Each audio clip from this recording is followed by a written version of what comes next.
sun was shining on the sea, shining with all his might. He did his very best to make the billows smooth and bright.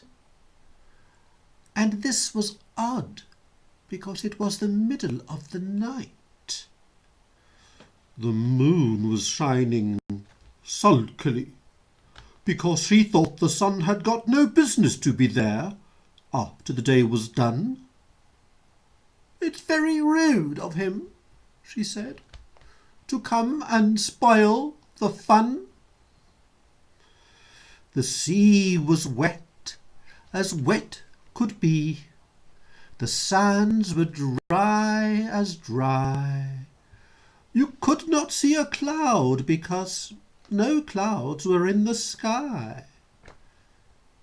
No birds were flying overhead. There were no birds to fly.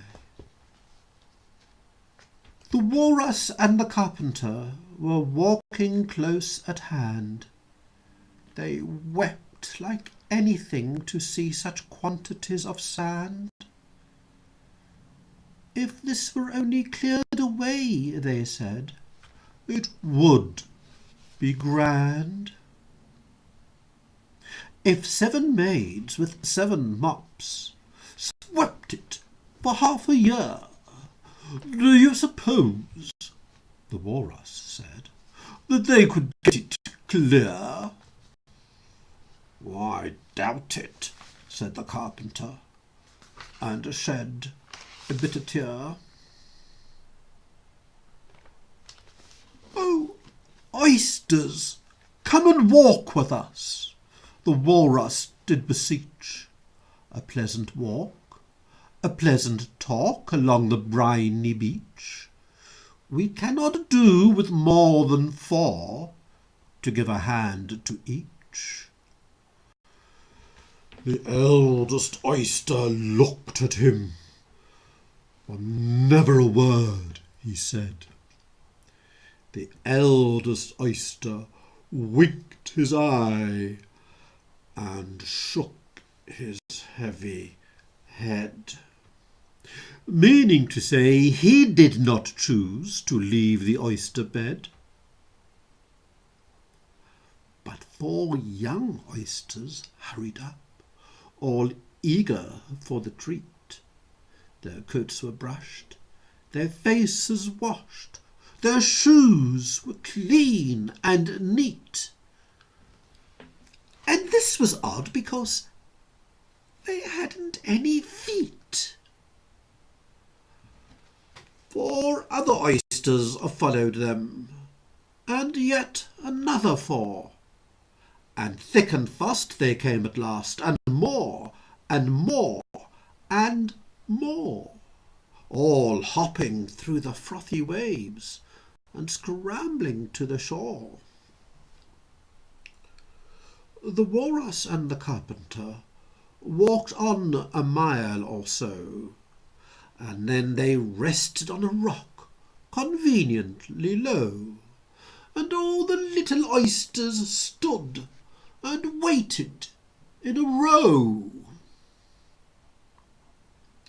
"The time has come," the Walrus said, "to talk of many things, of shoes, and ships, and sealing wax, of cabbages and kings, of why the sea is boiling hot, and whether pigs have wings."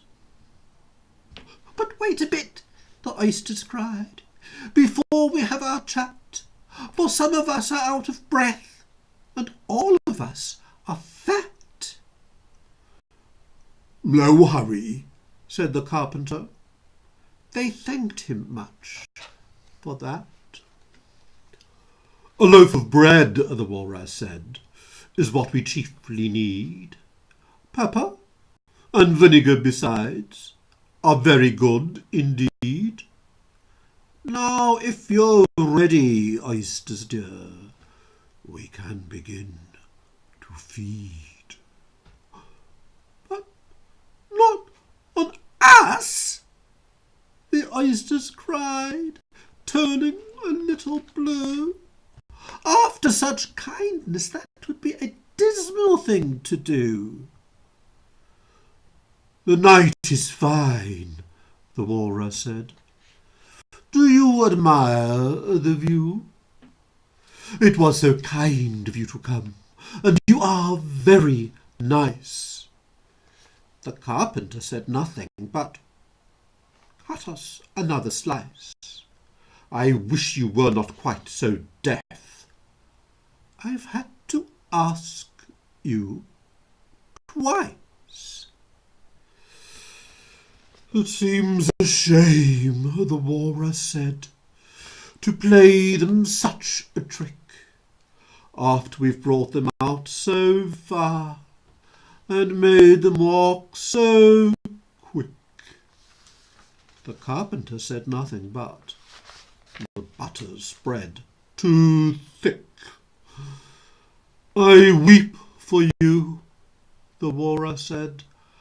I deeply sympathize. With sobs and tears he sorted out those of the largest size, holding his pocket handkerchief before his streaming eyes. "Oh, oysters," said the Carpenter, "you've had a pleasant run. Shall we be running home again?" But answer came there none. And this was scarcely odd, because they'd eaten every one.